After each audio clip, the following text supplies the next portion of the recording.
Hi everyone. Yes, so what we want to do is we want to do our HR 2023 talk with everyone, right? And where we want our teams to be, like our photo, right? It's very nice, yes. And then where we want to be at with our lawyers, we are all by that season. Yes, we're sitting by the nice window, a nice corner area, not too distracted. What about business in what we wanted to discuss with our HR 2023 this week discussing. Where we at in our season is the restructuring, right, of the office environment, the restructuring of businesses in general. And when we want to focus on the society that are involved with how businesses have been being restructured in our generation currently, then we want to not exclude our requirement as a society to really listen to that involves our everyday season when it comes to restructuring of the office environment, right? We want our society to not disregard the fact that the office environment has become every one of us, right? It is that every decision that government makes, the requirement that those decisions are being managed in an office approach, in that is the office that are the professionalism, and not only the professionalism, but that are the protective requirement for humanity in general. That is gonna be that is gonna be that everyone in our generation. I've mentioned it on my discussions before, and I don't want to talk too much about it because I don't want to now distract myself from where I'm at in my season. But our generation in general has had that they have been provided for, right? And when we provide in general, we include that is what is the requirements for generation that has to be provided for. A generation that doesn't find themselves living off of the greens and living off of the vegetation and living in that is the farm life of our generation and of humanity in general, but a generation that requires someone to make provision and to provide for them and to employ them, and a generation that requires the economy of our world in general to be in a way that is fair, but that is that everyone forms part of that are the provision made, right? That our countries are being provided, our countries are not being deprived, humanity are not being deprived where they're at, and it includes all other countries in general. And it includes everyone in society also in general. In the international world, sometimes have to also look at the world as one country, right? As one continent. And we are currently in the season where the requirement is for the international world to look at the world as one, and to not look at the world as Ribea says one and now it's 2 hands and 10 fingers, but to look at the world as how the world is currently, where every country is at, and the state of every country, and that therefore the requirement for the world is that everyone that finds themselves involved in managing processes needs to understand the impact of every decision that we are making as a world in general, how it is going to affect someone else somewhere else, right? It is that we can decide to say that we are only wanting to focus on our country. South Africa currently are saying they only want to focus on this one region, that one region, and they have been saying that for years. And a lot have been implemented, but there has also been a lot of challenges with that the country are being managed by the government, but the government has allowed each region to be managing their own themselves and to be managing their own requirements, what they require themselves.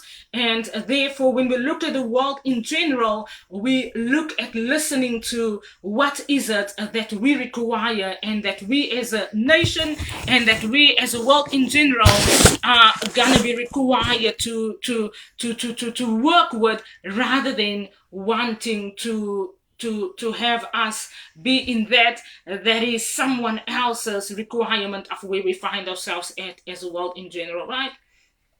And therefore we are not gonna be restricted with other restrictions, but we are gonna be firm on that. That is what is the requirement in general, rather than what is it that someone else requires us to do.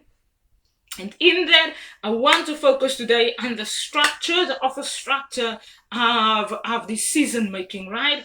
Let me say it right, the office structure of decision making.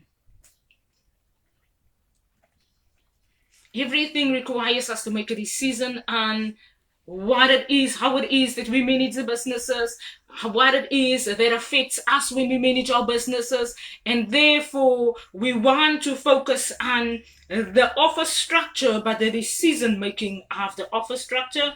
We want to focus today on the Parliamentary House in general, and the fact that the Parliamentary House can never be excluded from businesses. Okay? I'm gonna probably focus a lot on that. When it comes to businesses, countries have business, international people have businesses in countries. The international response of that is that the Parliamentary House in general can never be excluded from the businesses that international business holders have in countries. That's important. A Vogue business finds itself in an international country. When a Vogue business is ready to set food, then the government of New Zealand are never allowed to be excluded of that. That is every international business. And today we're not focusing on businesses that are now really not, you know, those years at Nibblebits, they explained it in a way that says, the business are structured in such a way that it can provide that there's more than 1,000 employees in one season employed at the business. Now we're exactly talking about the Parliamentary House that cannot be excluded from businesses that are structured in such a way, right? And that really forms part of really important decisions in countries itself. And another thing is the international and the national decision making and the involvement of that in countries. The national and the international decision making and the involvement of those decisions in our countries in general.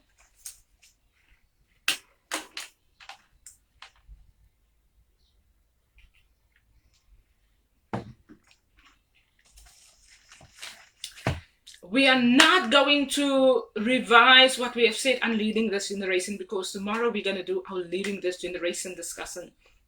And that's where we want to conclude the month of July's discussion this time of August with HR 2023 before we do our leading this generation discussion, so that everyone can understand where we are at and our pace that we are at with our leading this generation and our HR 2023 opinions and restructuring opinion on where government houses and where countries find themselves at. And another thing that we want to say is that when we focus on the office restructure, we're going to focus on the management of the restructuring that is happening in the world in general. When we look at our countries as countries that are independent, right? Countries that are governed independently.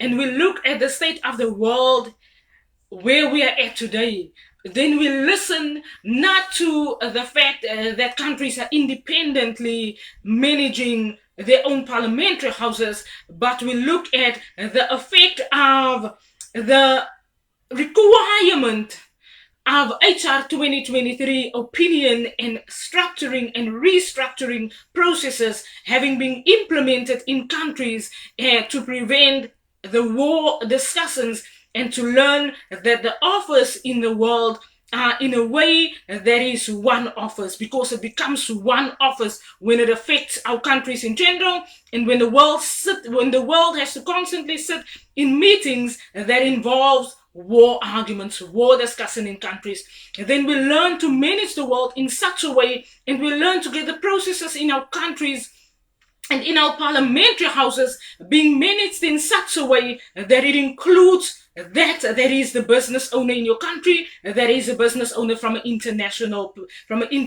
country. And why we have been educated as humanity that the international business owner finds themselves in the country in general, in the country that we are in, and in the parliamentary house discussions, is so that we can learn that it might be challenged for the countries in general when it's decision making, when it comes to the different types of economies that we get. And then we buy and we get people who buy into countries and who owns businesses in countries, so that the education process can be on a national level as well as an international level. It is not that we can require people to tell us that they go to a United Nations meeting, and then by the United Nations meeting's completion, then the one country says they are now signing with that country, the other country says they now represent with that country, the other country says they now do this. And then we look at the world in general, and so every country's requirement has to be managed and structured in a way that includes humanity in general, that includes every process and every business, and that includes every part of making sure that we look after the universe, that the universe provides for mankind, and then mankind has a requirement to manage their processes on earth in a way that is non-abusive to other parts of the universe in general. And then it is there that when we look at mankind, we learn that it was never not only mankind being in this universe, and animals in the sea, and the birds in the sky, and the dogs in the backyard, and someone wants to shout at the dog because someone wants to say that they're in control of this, of the whole earth about it. And then we learn in that season that the requirement is that humanity needs to manage the earth in a way so that it's non-abusive to other parts of the universe. And if humanity can't do that, right, and humanity want to argue because they want to find themselves wanting to manage their wanting to manage their parliamentary houses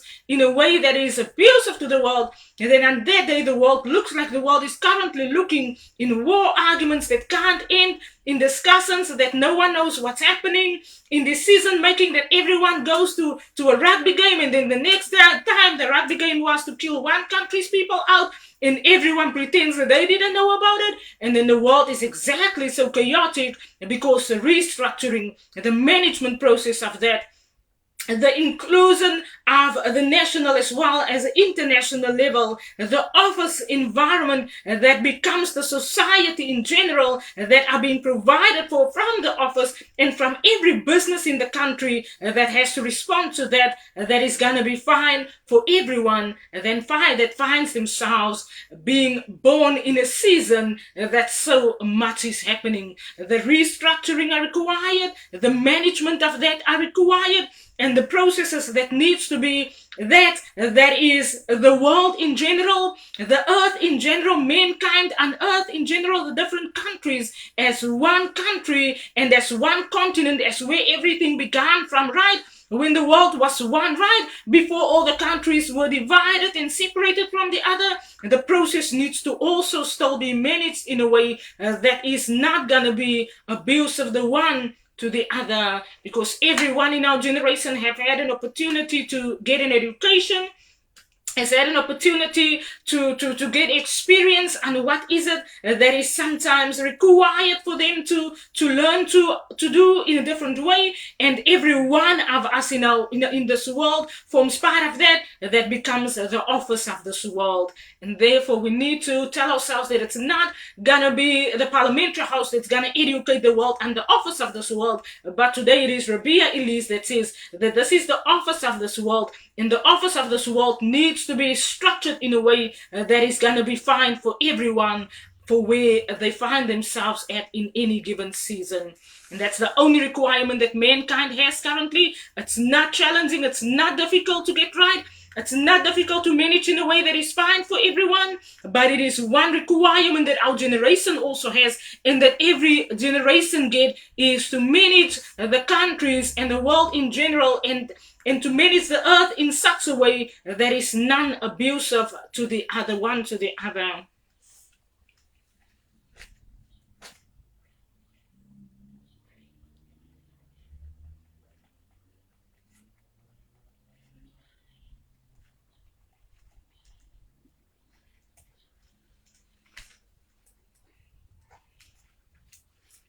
what way I'm at in my season, yes, with my experience. Everyone knows I'm HR, human resources experienced.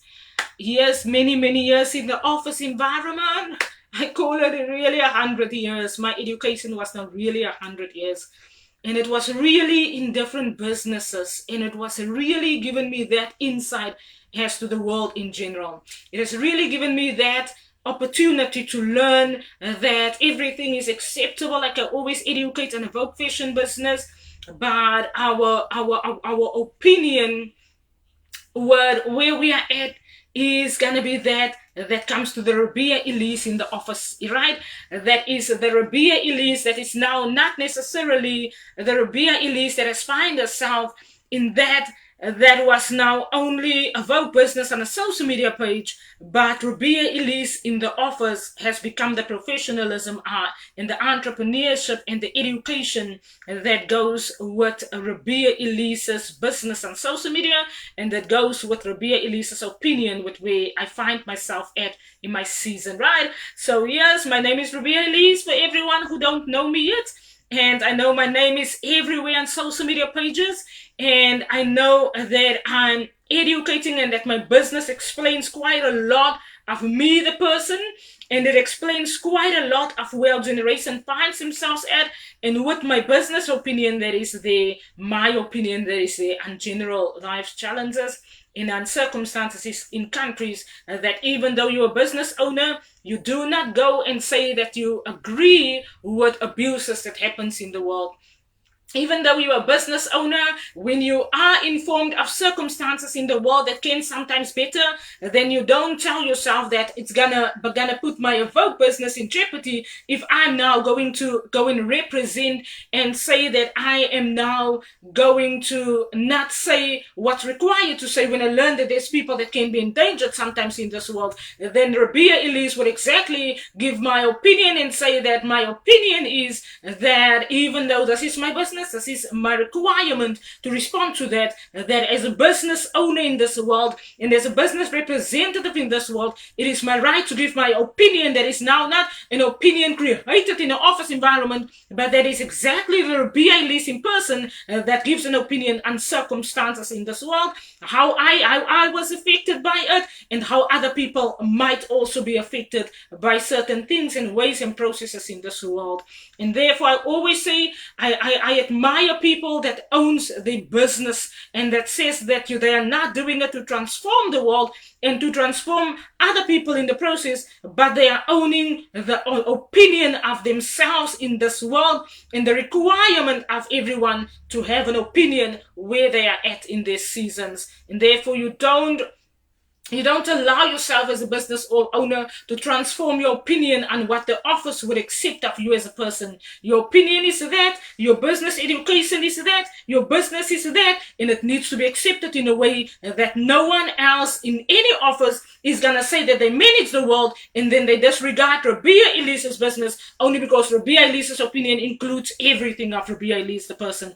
The world is exactly like that. We are dealing human beings, mostly to human beings on this earth, and only because of that, Ribea Elise's business educates that on a human-to-human level, the requirement of mankind to not disregard one another because of wanting to view and to look at one another and to be introduced to someone in a way that is only on an office environment level and not on a personal level, but because we are human beings and because the world looks like this, Vogue business exactly represents that. That is the every human being that will be introduced to the every human being where we are at in any season. And therefore, we don't change our businesses for anyone who wants to accept us how they want to accept us. This is a Vogue business. This is the world in general. And many countries in this world has been disregarded and deprived only because they were not accepted for being their part of mankind, because certain people want to look at them as looking into an office environment and wanting to look at people dressed in that way on a daily basis. And when it comes to Ribea Elise, we are all very open on our social media pages. We are very, very, very opinionated, and we give our opinion often based on how do we personally respond to ourselves, and how do we personally find ourselves in our season, and what our opinion is, what where we find ourselves at in our seasons. And we don't negotiate that with nothing. Someone else already know that's our favorite word to say. We do not negotiate the fact that the world is looking like that, and the world needs to accept the world as the world in general. Humanity needs to accept one another the way that they are, and the way that they've been birthed into the amazing universe and the amazing earth. And humanity, you need to learn to not deprive the one the other based on a requirement to transform to what someone else wants you to be at. We love our Evoke photo very much, yes. We love our Evoke smile very much. And we're gonna do our Evoke hair weave again, yes. And we love our hair weaves, and everyone knows we can do a very nice hair weave also. But we appreciate also the professionalism of even representing our own season with our own hair, the natural way of where we find ourselves at in our season.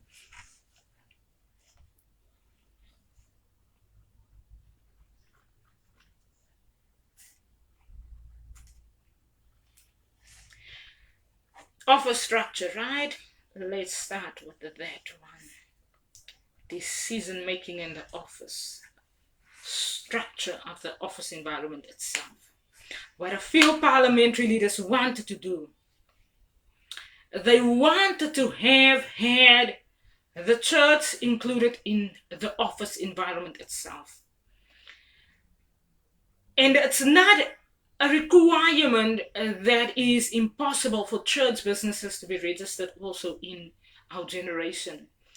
But the requirement for the world to learn that a church person might be an employee, and when they are included in the office environment, and I have to start with the structuring of our countries in general and on the business level. Because if the church starts and if the church structures the processes in a way that they are a registered business, then we need to learn that every person that attends the church is not an employee, but a person of the normal society that would associate with one another in a different way than in an office environment. And that's where we had a lot of problems with the New World Order in the world in general, because the New World Order revolved around a lot of different churches, and the only requirement that everyone had was to register the church. If the church leader are non-employed and are having to get a governmental salary for every Sunday and every ministry requirement, then that also forms part of the governmental documents, right? Of the legislative part of the processes. And then every church employee that forms part of the registration function of the church, right?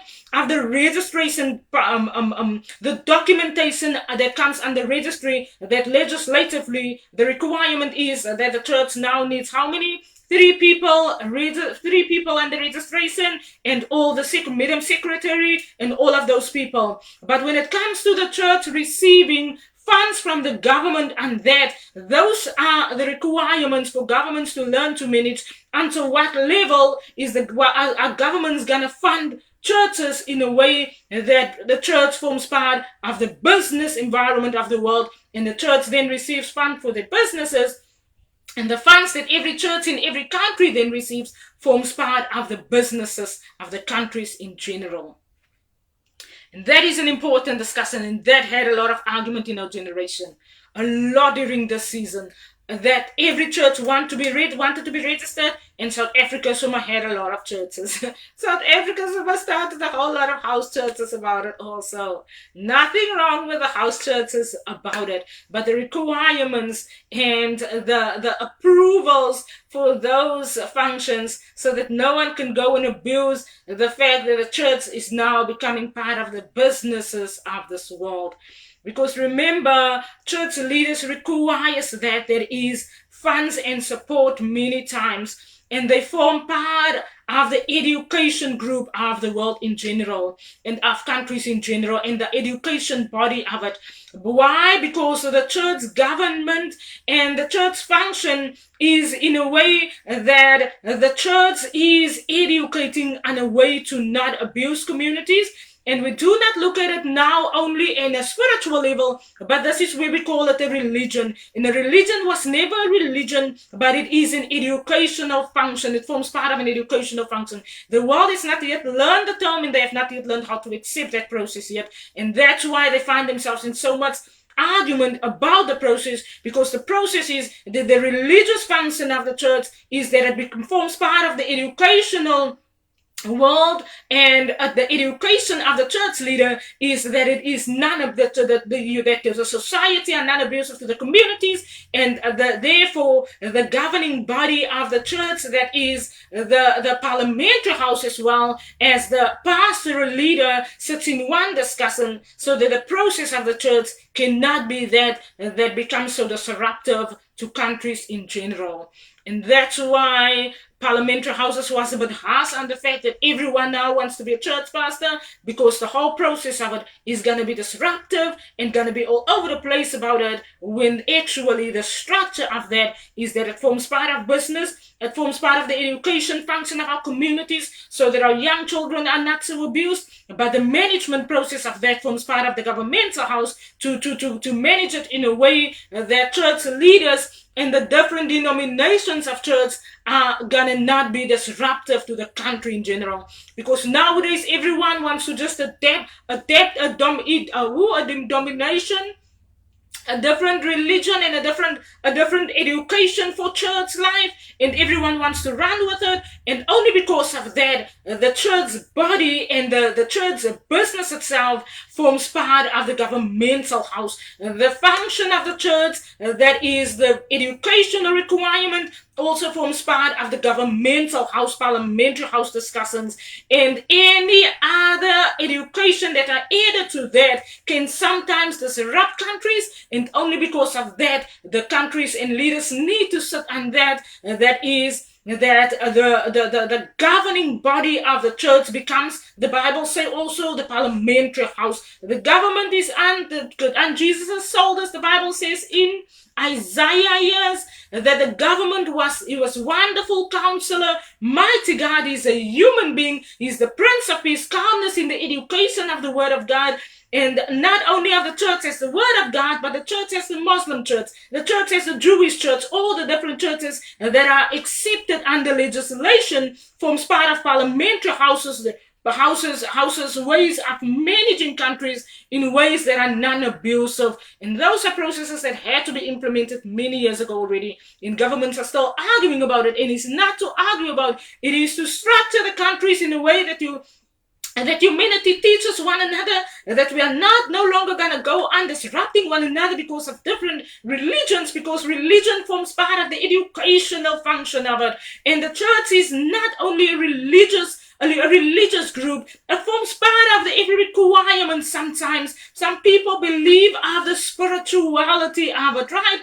And some people has been educated and can agree upon that, but that is not to be discussed in a way that is going to cause aggression in the parliamentary house. And the only requirement, therefore, that the parliamentary house had to implement was that it is managed in a way that we manage, and that we include businesses into our countries in general, and it is not gonna aggress our humanity in general, and it's gonna sit under parliamentary rules, under parliamentary regulations, where every implementation that forms part of the church group and every education are discussed in parliamentary house and are accepted and approved, so that it doesn't dysfunction our countries in general. And that is not difficult to do. That is an example of the structuring of office. That is an example of how to manage a structuring process. And I'm only mentioning the church not as an example, as a requirement process to be implemented, right? It's a requirement for governments to implement the process that I've just mentioned of the church as a business and as an educational function in countries, that and as accepted and government approved and legislatively approved, and the types of churches need to be in legislation stipulating these churches the different churches, right? Muslim church, Jewish church, Hinduism church, the approved churches that are approved on an international level, so that all the other disruptions and abuses that really sometimes are abusive to pastoral leaders and that really sometimes are abusive in our countries in general are gonna not grace countries so much and are gonna be in that are managed in a protective governmental way, so that our countries are not gonna want to add on, and then they want to take away, and then they want to just run with the process and just want to aggress the one the other. Only because of that, internationally, humanity and our parliamentary leaders needs to sit and manage the process on an international level, and the approved requirements for church in countries and the management requirement, and how the church governing body is gonna not be aggressed by the challenges that churches might be challenged with in countries and in society in general. And that for me is very important, and that for me is where most of the problems flows about.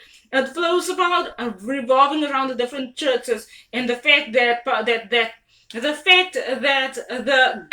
governing body of the world has not yet accepted the church in such a way, and the fact that it has not yet been included in a direct parliamentary educational process in our countries that forms part of so much. It is when we say included on an educational level, then we do not mean that according to the law, the church now this and that. No, on a spiritual level, the spirituality, the education is still that there is, and that the church represents, and that is every representation of the church people themselves, but the requirement for the process to be a process that is an educational process, it has become that the people in countries, right, in society in general, are not gonna find themselves being aggressed and aggressing the church so much because of how the church function are gonna be managed in a way that it is non-aggressive, the one to society or society aggressive to the church. It is that process that Ribea Elise requires, right? And I always say, if I explain it myself, then everyone would probably know what's meant to be said, right? What's meant to be happening in these processes. So we do not want anyone to go and argue about what we are saying.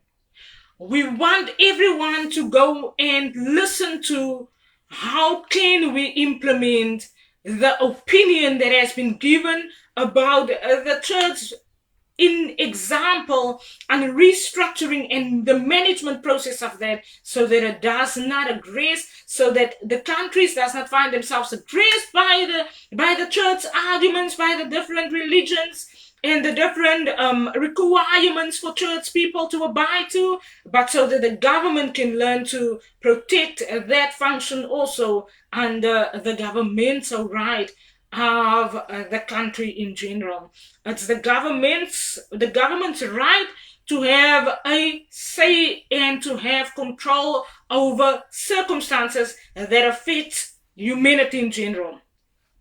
Now, when it's the government's right to have a say, the government has a right to structure the churches in a way that is going to be non-abusive to the human beings in general, to society in general. And on that level, the government therefore requires to implement the processes of church in such a way that is not gonna be abusive the one church to the other, or not gonna be abusive the one human being to the other. Nowadays, the whole countries are all over the place. The church forms part of the sports group I've mentioned the other day on my social media page.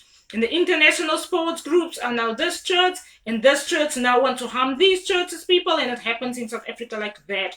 Only because of that, we need to learn to manage the process in a way that is non-abusive to our countries in general.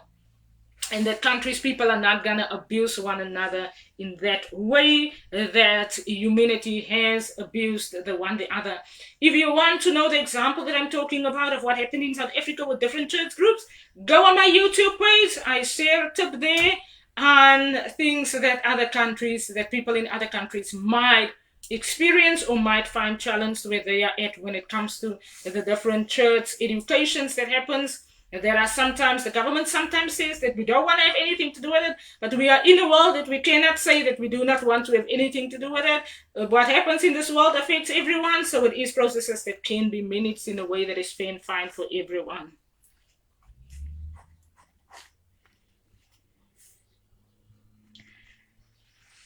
Structuring, point number 2. So point number 1 was the churches, right?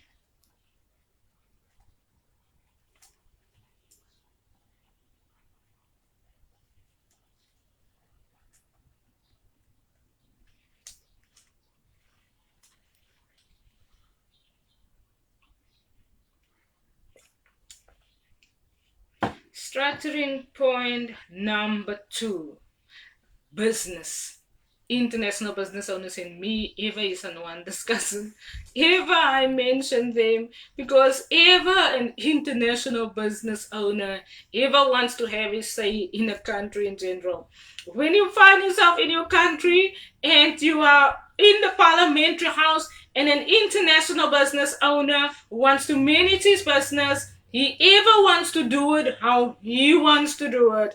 These are simple things that we are talking about, but it is creating, when we mention it in this, when we look at the world in general, the only argument happening in the world is international business owner, people owning businesses, getting their feet into one country, and then wanting to do what they want to do and manage the country about that.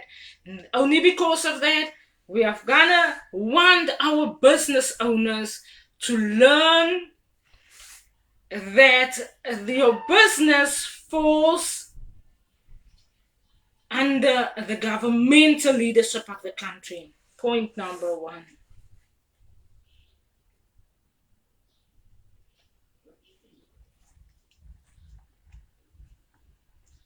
And I'm not going to say this again.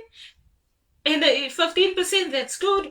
I'm not going to say this again because I'm going to say this only now because everyone is going to argue with me because they want to have it the way they want to have it. An international business owner today in South Africa wants to have and manage his business the way he wants to manage it. He comes and he says, Ribea, I'm the manager here. Ribea said, okay, I don't talk a lot, I don't argue a lot, but let me listen to you. He wants to manage it, he manages it. Ribea say, you're good at managing your business, yes, but you are not gonna disregard the parliamentary requirements. Yes, but that's why I recruit you, my human resources. I'm not gonna say it. It was not him saying it, but I'm just saying. Yes, he says my teeth chipped a little bit now. This one is looking a little bit more, but that's good. Let me say that also, but listen anyway. I'm just saying that. Another thing that I want to say, business owners are all about, I want to manage my business the way I want to manage my business. And when I want to manage my business in that way, then I do not want anyone to disrupt me with where I'm at with my business. And when business owners exactly find themselves wanting to manage their business, they have the reasons why. They say they employ human resources people to manage all the other processes. Now, I do not disagree with that. The human resources people are only required to submit documents to the government. All other requirements on a governmental level are requirements that government are gonna have to still sit and draft on how do they need to restructure their governmental requirements to business owners that find themselves owning businesses in countries. How do they restructure their governmental requirements? Let's write it down. How does government restructure based on what happened now in the world? Their governmental requirements. that they have regarding businesses that business owners own. Business owner says, I pay my rent, I pay this, I do that, and I do that. Now, when governmental leaders restructure that process, when business owners submit their monthly requirements to the governments or to the countries in general, your monthly business statistics analysis, your payroll requirements, your company's structure, all the processes that were managed, all the governmental processes that were implemented under governmental function, that forms part of a reporting system, that forms part exactly only of a document that has been completed, that has been submitted that has been submitted to government, and that government then has to only now read the document and say that cannot only be the communication. Why not? Because if that's the only communication that forms part of documentation, that forms part of when government has a meeting, forms part of this and that, then it becomes a problem that business owners can then rule and run with their own discussions in the business and relating to businesses rather than involving governmental, parliamentary representatives into those business meetings. So the one requirement that Ribea Elise has, based on my human resources experience that I've had, based on my career and based on where I've been employed at and what businesses I have been challenged with and how businesses manage their businesses. One requirement that Ribea Elise has, that government of South Africa did in a way that they did auditing. Auditing for Ribea is no problem, it's acceptable. But what Ribea Elise also recommends is that the business owners that sits with the human resources, the human resources personnel that sits with governmental leaders, has to have a governmental submission date that is an in-person discussion with the business owner that is happening 3 times a year, where business owners sit with government representatives and they do not yet only submit documents to the government and a computerized function. No, Ribea Elise are talking to in-person representative government members that needs to in-person sit with the business owners in their countries or on an international level, or business owners needs to fly in at least 3 times a year, and the seasons and certain processes in businesses need to be managed in that way. Then the auditing function comes in. Thank you, everyone, but the auditing function only comes and forms part of that process. That process, Nublibits educated me about, Wollambalded educated me about it, New Zealand educated me about it, and Ribea's opinion and her experience in human resources. I've been the auditor myself at Nublibits. I've been the health and safety person myself. I've been meeting myself with government of South Africa and the health and safety, being the health and safety officer and manager of Nublibits those years. I've Bulled being the human resource person and being the human resources representative. My opinion and Menzies Aviation, I have not had that much experience on a Menzies Aviation governmental communication level, but New Zealand, I can see that the process are managed the same way in New Zealand, and therefore the representative of government that on a 3 times a year are having to meet with international business owners and with international business managers in countries, whether you are in the country or on an international level. We are by the international office requirement. So 3 times a year. Thank you, everyone, who has put my process for today right. I didn't want to do this talk today, but I learned that the whole team was there, and you can sense in your veins that everything feels, you need to do this talk. And that's why I did this talk. So 3 times a day, 3 times a year, 3 times a year on a governmental communicative person-to-person communication. The process in countries and businesses in countries needs to have a sitting representative, and the order to complete the audit in the international businesses, yes, in the auditors in-house. They can have the international auditors. We know they love to come and do their audits in countries, but we want to talk about the in-house auditing that is the countries in general, national countries in general.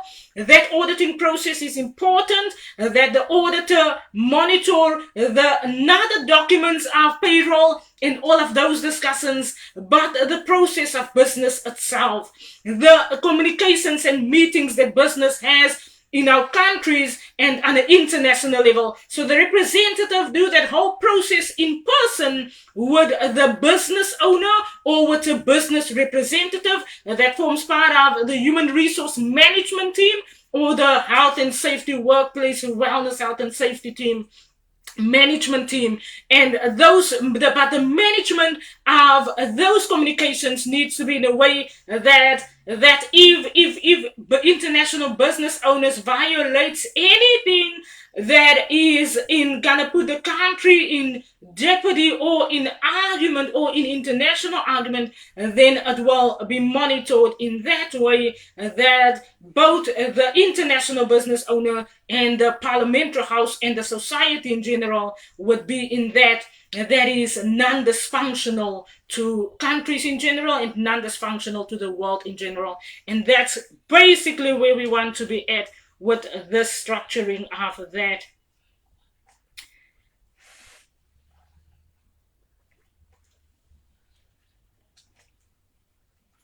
On an international level, auditing level, and remember the audits forms part of document drafted process.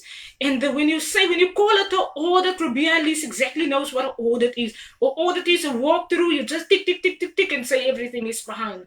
And person in person, 3 times a year, annual meet with a governmental representative, drafting on the challenges that your business has currently and how the challenges can affect the society, and if government should react in anything that is required for your company in general, or if business owners find themselves, if they're staying in countries and they're from international countries and they're owning a business in country, if business owners find themselves endangered, then those processes are all in the discussion room. And therefore business owners do not have to reveal themselves as the business owner. They can have representatives, managers that forms part of the human resources manager team and the workplace health and safety manager team and the general management teams. Those are people that can attend those 3 annual meetings. And then governmental representatives need to be made available, especially we're only focusing on an international business level.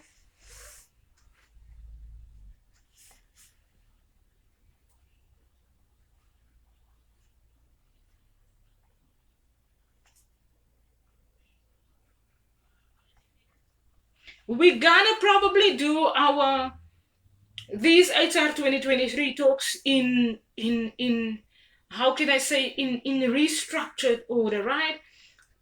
So that we can podcast this to make it available. But when we structure this whole discussion, and we structure it in a way that we make it available on a mentorship process, then we are basically going to, yes, require funds, but we are still working on the podcast process. We are really not hurting ourselves with a lot of stuff because we are still working on the podcast process of it. And now we are still working on the mentorship process of it. It's easy for us to want to now really put everything under a draft and to draft everything and to structure it in a way that is educational. But what we are going to require, yes, it's going to be funded. You're going to require to pay for the mentorship program on this, but we are not going to we would probably do that from early next year and focus on that, but we are not going to want to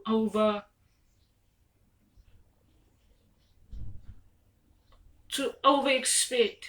We are not gonna over-expect ourselves to do that in such a way now. Another thing that we just want to say on a national level. Business owners on a national level, the Parliamentary House needs to manage the processes at a national level. Ribea can't say this enough because it looks like anyone can do anything. In South Africa especially, it looks like those businesses are very much managed in a way that they do anything with government what they want to.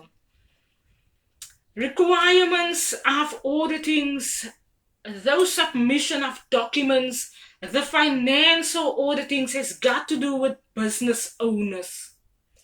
When it comes to on a national level, then the business must now belongs to government.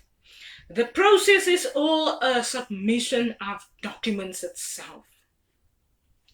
The challenges that businesses have on a national level is that this one steals a business and writes it over to that one's name. This one steals a business and writes it over to that one's name. This one steals a business and writes it over to that one's name. Not every business in our country that forms part of a bed and breakfast, that forms part of a hotel environment, that forms part of a nice beach house, not a beach house, a beach hotel. Everyone knows what I want to say. So even do not disregard what I want to say and what I'm saying with this. Because on that level, the sign-offs of businesses that happens in South Africa is in the oddest of ways. And I've mentioned before, no one is going to go and report and investigate who has now owned what in South Africa, because the South African owned businesses that were never bought in by international business owners that found themselves being in ownership in this, someone said, mention it in 100 years from in our season, are records that are reported that can be checked, and who is it that is owning the business? Because nowadays in South Africa, most of the businesses goes into personal, people sign on it, they own the business, they run with it, and government only manage governmental functions. And that, to Ribea, is wrong, because most of South Africa falls under the governmental ownership.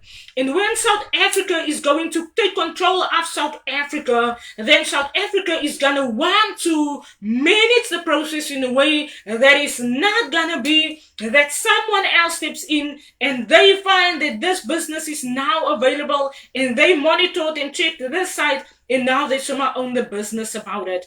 The funds, the provision made, all of those auditings of businesses that are currently national businesses and that are currently owned under South African government, under South African governmental ownership, but that finds themselves somewhere else, are all going to be processes that are going to have to be investigated, audited, and monitored in a way that is that this government got this business a few years ago was a governmental function. Why is it now in a person's hands? What was the process? Where was it funded from? And that whole process are having to be monitored in that way.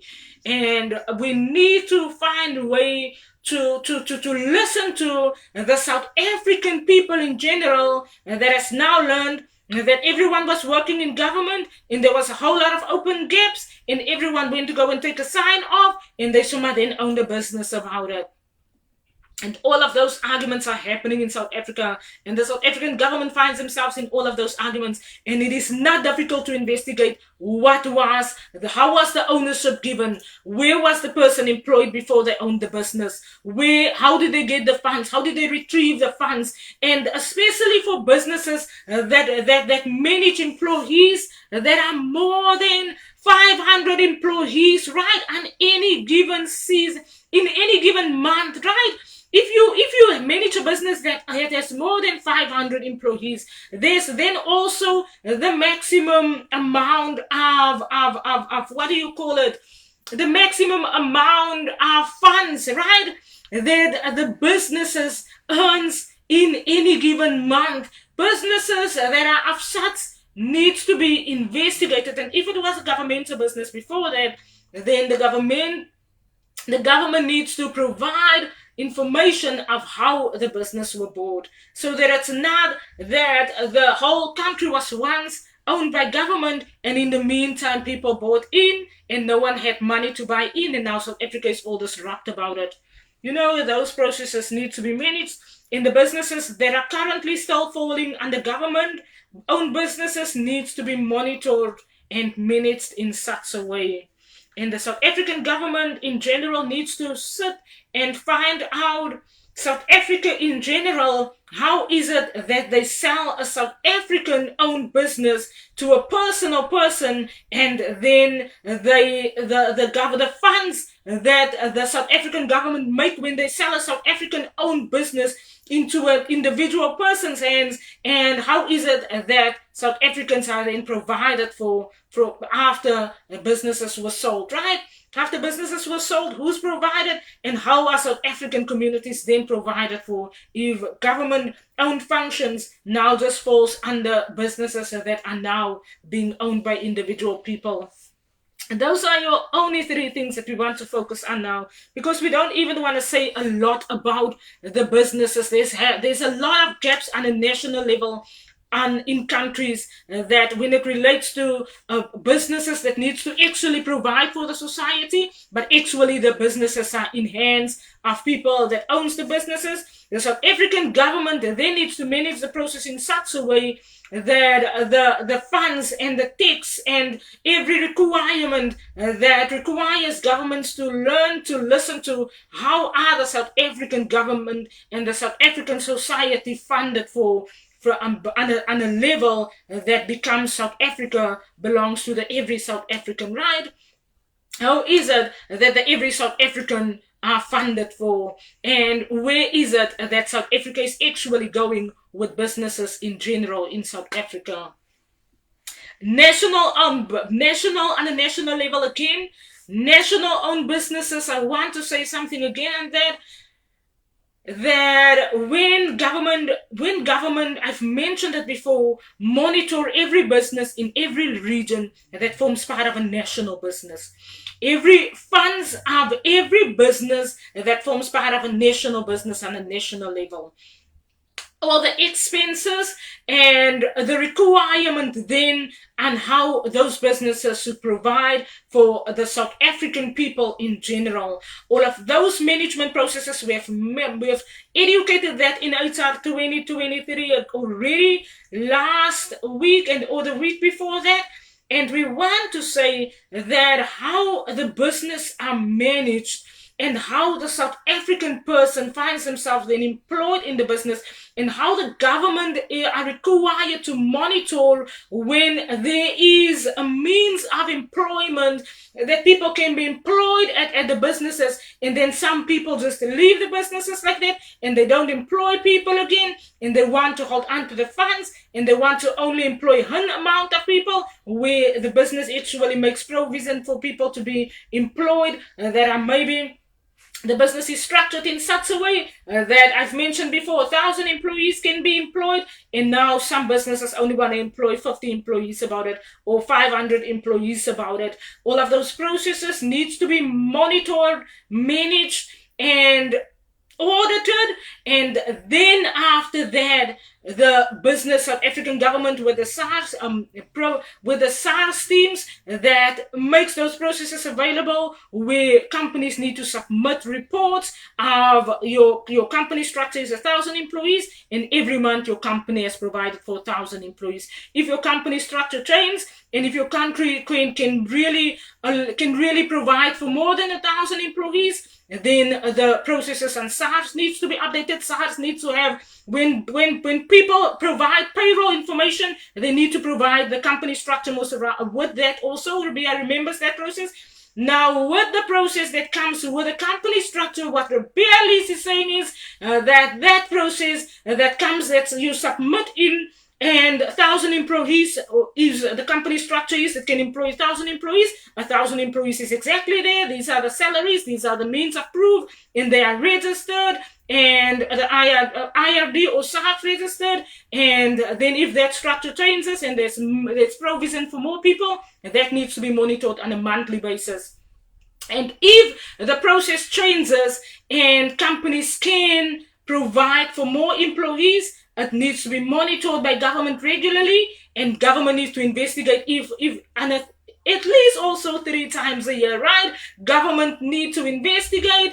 Is the process still the same? Is the company still structured in a way only for 1,000 employees? Or is there more employees? And on a monthly basis, those submissions that are submitted to SARS are then audited 3 times a year by governmental leaders that monitors and go into countries. They do those auditings under financial auditing. But Ribea and Elise are talking about the African person that finds themselves unemployed in South Africa. The process needs to be managed also in a way that is the auditor that then works for the governmental function, that is not only the financial auditor, but that is the governmental auditor, that is the unemployment rate that countries needs to make sure that they address and that they work on that unemployment rate, and making sure that every country that every country or every person are really finding themselves employed. Is that process that after the 1,000 employees has maybe there's a gap for more people to be employed,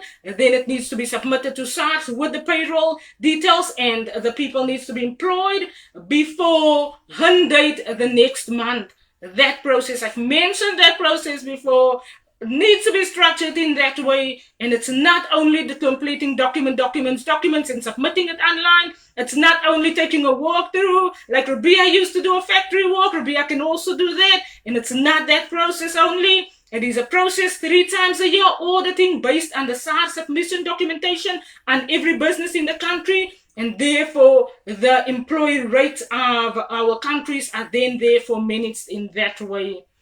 I know that's a lot said. That can also go on our podcast draft. But that is it for what we wanted to say today. And I know when you listen to what I'm saying, then you're gonna know what Ribea means about what I'm saying. And that is it for today, everyone, with our restructuring office structure, international, national management. I have given examples, right? With the structuring, I've given the church example of it, but there's other discussions there that we are going to discuss also. There's still enough there's still enough time and opportunity in this year with our HR 2023 discussions. And that is it for today with Ribea Elise.